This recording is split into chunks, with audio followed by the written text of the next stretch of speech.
Welcome back to Twisted Minds. My name's James, and today we're going to be talking about Nikolai Dzhumagaliev, or for better context, the man who is known as Kolya the Man-Eater. This case is a wild one, like straight out of the movies type wild, so please buckle up because you're in for one hell of a story.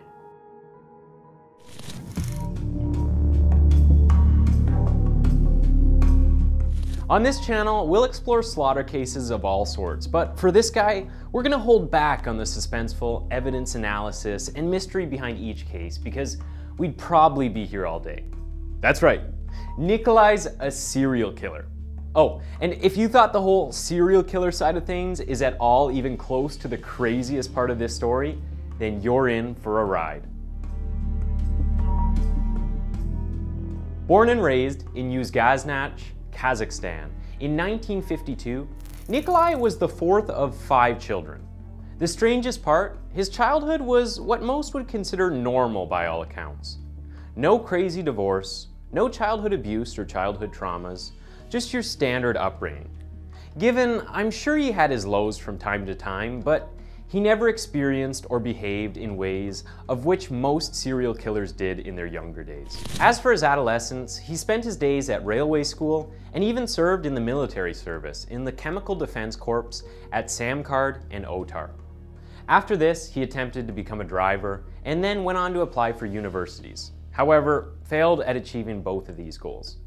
But don't let these shortcomings from his young adulthood affect the way you view young Nikolai, as he was a man valued for always being well-dressed and clean-shaven. And let's just say he had little to no trouble when it came to women. Nikolai was a hard-working man too, having worked jobs such as being an electrician, a sailor, a forwarder, a bulldozer operator. I mean, the list just goes on. While on those jobs, he traveled across the country, only returning to his hometown in 1977, where he became a firefighter at 25 years old. It was at this point his life was slowly falling into place. Once he started seeing more money, he began hosting parties from time to time with all his friends.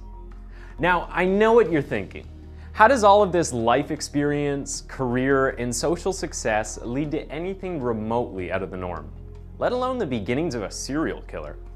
Well, let's just say that Nikolai was enjoying himself a lot that year and contracted both syphilis and trichomoniasis.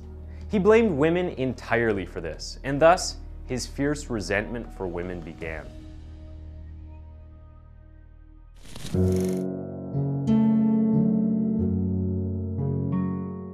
Nikolai found his first victim in January of 1979.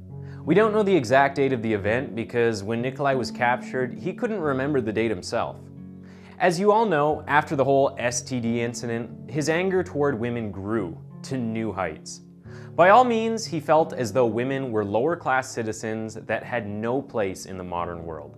This led him to hunt down his very first victim and take her life in such a savage way that even Jeffrey Dahmer would want to vomit.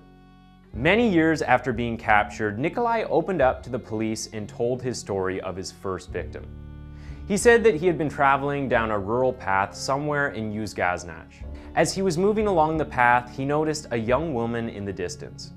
He remembers being very attracted to the woman, but rather than continuing strolling like any normal person, he decided to do the unthinkable. Nikolai charged toward her from behind. He wasn't even trying to be discreet. By all means, he didn't care if she saw him coming because he knew he was going to get the job done. As he ran up behind her, she spun around after hearing his pouncing footsteps. Nikolai recalls that as he drew closer to her, his heart began to pound with excitement. The woman did her best to run away, but Nikolai had gained too much ground on her for her to even stand a chance. Within a few short moments, he had her in his grasp, and he began to wrap his arm around her neck so she could neither breathe nor scream. Nikolai didn't waste any time. While this was a rural area, there was still a good chance that someone may pass by and see him. So, without hesitation, he used his tools on her throat and let her bleed out. Though, this is where things get twisted. Nikolai didn't want to waste her innocent blood, so he began to drink it. Yeah, you heard me right. Just like a vampire from a horror movie, Nikolai began to drink the young woman's blood. As he was doing so, he heard a bus approaching from a distance. To avoid getting caught, he dragged the woman's body down low onto the ground and crunched down until the bus passed by. To his luck, he was left unnoticed, and his activities from that night were left a mystery to the rest of the city. Oh, and I'm not even halfway through what he did that night. After Nikolai saw that the coast was clear, he began to carry out some of the most horrific acts you could imagine with the young woman's body. I'll leave most of it up to your imagination as it's not exactly YouTube friendly. Let's just say that he treated her body as if it was a large steak.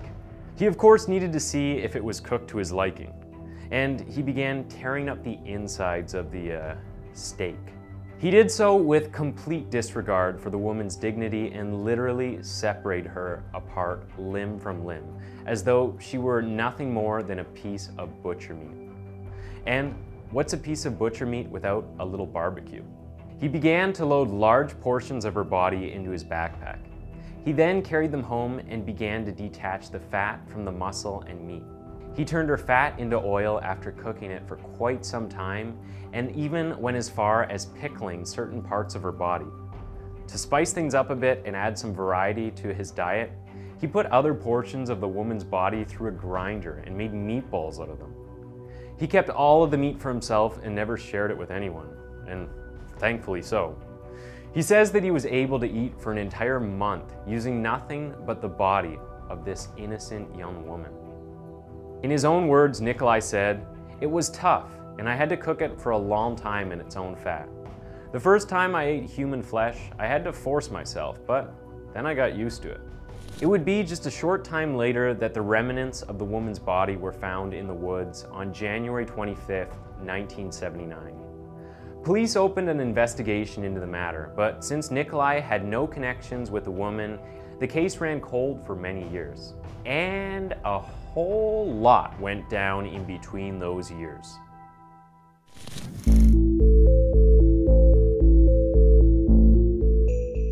It wouldn't take long for Nikolai to continue his spree and claim the lives of several more women. Many reports say that Nikolai would claim the majority of his victims during the twilight hours at a local park. As with most cases of serial killers, we don't know for sure how many lives he claimed. However, it is known that Nikolai took the lives of more than 5 women between January and August of 1979. Though some sources even go as far as claiming Nikolai could have killed as many as 100 people. As for the other 5 confirmed victims, he managed to get away with each and every one of these cases. He even cannibalized every one of these victims, cutting them apart in a very similar manner to his first victim. However, Nikolai would soon make a mistake that almost marked the end of his spree. On August 21st, Nikolai was working at the fire station when he accidentally shot one of his coworkers while he was severely intoxicated. We don't know how this took place exactly, but it seems like the two were probably goofing around and being reckless when the gun went off. Whatever took place that day, Nikolai was arrested and taken to the police station. Police could immediately tell that something wasn't right with this guy, so he was transferred to a nearby mental health facility known as Serbsky Center. He was evaluated by several doctors at the clinic, and he would soon be diagnosed with schizophrenia, a common mental disorder among serial killers. Nikolai would lay low and remain in this facility for about a year. You may rightfully have assumed that while he was being held here, he worked on himself and got treatment for both his mental illness and his sadistic tendencies. However, you'd be very, very wrong. Nikolai was finally released, and almost immediately after being sent back into the free world, he went back to his old ways. In the later months of 1980, he took the lives of 3 more women. It's so disturbing to know that Nikolai was within the police grasps this entire time. They had been actively investigating the murders, yet they had no idea he was responsible. This marked the first time that Nikolai was able to slip out of the hands of the police. And yes, you heard me right. This is the first time. There were others. After his stay at the mental health facility, Nikolai was eventually able to return to society and live a fairly normal life. Even though he had been diagnosed with multiple STDs after living such a frivolous lifestyle, Nikolai continued to host parties at his home, just like old times, and would invite over all sorts of people, some friends, some acquaintances, and sometimes people he barely knew. In this instance, he was hosting a party and invited over several of his close friends and their girlfriends. When he would host these parties, Nikolai would be sure that everyone had something to drink and there was plenty of food available. It seems like he was genuinely loving hosting parties and would prepare large amounts of food and let his guests eat whatever they wanted. However, he would later confess he would feed his victims to his partygoers without them knowing. It is unknown how many of his friends became unwitting cannibals. While hosting what is known to be his last ever party, everything was going relatively well. At some point, Nikolai convinced one of the partygoers to come with him to a separate room. This would mark the capture of his 9th victim. But unlike his other victims, this one was a male. After the two had vanished into the other room for quite some time, Nikolai's friends came to check on him. When they opened the door, they found that Nikolai had taken the man's life and had begun to dismember the body, just like he had done so many times before. His guests found the decapitated head of one of their friends, as well as his intestines. The partygoers obviously fled from the home, completely shocked and dumbfounded by what they had just seen. At this point, things get a bit strange because, for some unknown reason, Nikolai didn't even bother hiding or even leaving his home. Instead, he continued working on his latest victim until the police showed up. When the cops finally walked in on him, they found him crouched down on his knees, covered in blood. The police were so taken aback by what they had just walked in on that, while they were doing their best to process the situation, Nikolai was able to run off and flee into the nearby mountains. According to the responding officers, he was completely nude when he made a run for it. All he took with him was the machete he had used on the victim. He managed to hide out in the woods of the mountains for several hours and was not found until the following day. He was arrested on December 19, 1980, and once again taken into police custody.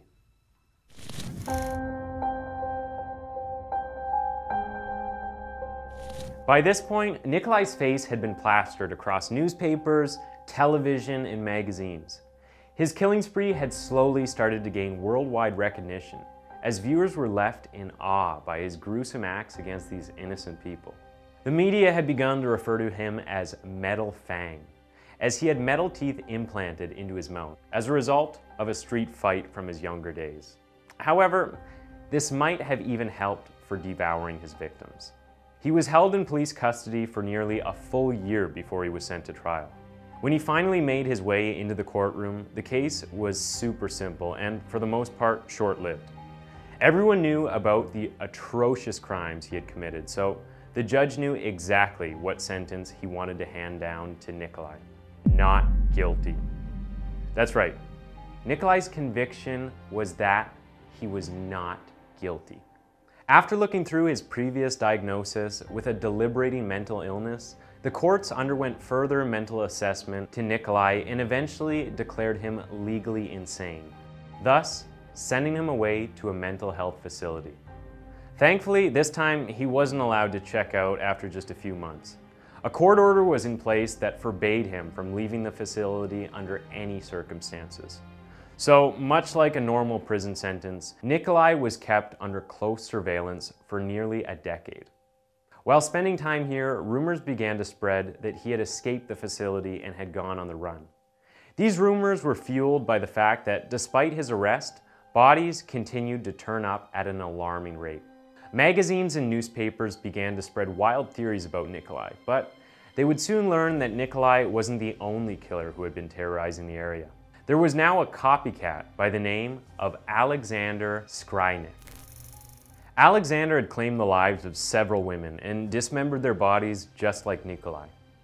He went for the same type of victims, used the same type of tools, and conducted the same butchering process to the victims' lifeless bodies. However, Nikolai's escape rumors were eventually put to rest after Alexander was turned into police after one of his friends reported him. Alexander was quickly sentenced to be executed, unlike Nikolai.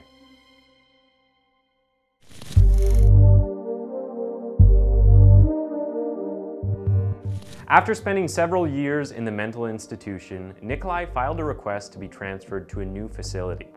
We don't know much about the specifics of his request, but courts accepted his proposal and agreed to have him transferred to a normal mental hospital rather than a maximum security hospital.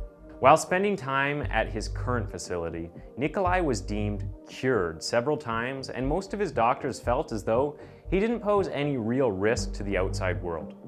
For this reason, the court system didn't see any reason to not allow him to move on to a normal health facility. Though everything was not as it seemed. While being transferred, Nikolai managed to escape and hijack the car he was being transported in.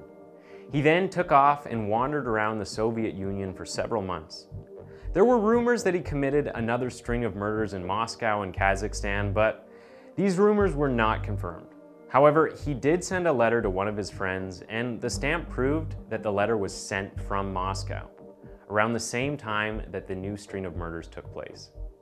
Whether Nikolai was truly responsible for these murders is not known, but it seems like too much of a coincidence to not be true. But that's just me guessing. No one really knows. There were reports claiming that Nikolai bribed a friend to mail the letter from Moscow to send police in the wrong direction, giving him more time to escape. This is certainly possible, but there is no way to know for sure what happened here. Regardless, I have to say his escape is impressive. I mean, come on. The dude's life sounds like a movie. Dinner parties with his victims as food, receiving a not guilty verdict after 9 murders, and then manipulating the doctors and escaping a maximum security mental asylum? How is this not a movie yet?